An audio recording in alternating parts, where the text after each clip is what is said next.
આજે દેશભરમાં રક્ષાબંધનની પર્વની ઉજવણી થઈ રહી છે। આજે બહેન પોતાના ભાઈના કાંડા પર રાખડી બાંધતી હોય છે અને તેમના દીર્ઘાયુની કામના કરતી હોય છે, પરંતુ દેશની સીમા પર રક્ષા માટે સતત તૈનાત રહેતા જવાનો તેમના પરિવાર સાથે રક્ષાબંધન નથી ઉજવી શકતા, ત્યારે તેમને રાખડી બાંધવા માટે વિશેષ પ્રકારે આયોજન કરવામાં આવ્યું છે। તેમની આ પરિવારની કમી દેશની બહેનો પૂરી કરી રહી છે।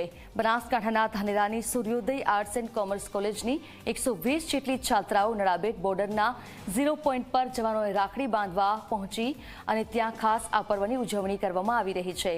બીએસએફ જવાનો સાથે રક્ષાબંધનના પર્વની ઉજવણી કરવા પહોંચેલી બહેનોને જોઈને જવાનોમાં અનેરો ઉત્સાહ સાથે બીએસએફના જવાનોની આંખોમાં ખુશીના આંસુ પણ જોવા મળ્યા। પોતાના વતનથી ઘણા કિલોમીટર દૂર ભારત પાકિસ્તાન ઇન્ટરનેશનલ બોર્ડર પર દેશ માટે દિવસ રાત ફરજ બજાવી રહેલા દેશની રક્ષા કરતા બીએસએફના જવાનોની રક્ષા માટે કોલેજની બહેનોએ જવાનોની રક્ષા માટે તેમને રાખડી બાંધીને વિદ્યાર્થીનીઓ ખુશખુશાલ બની।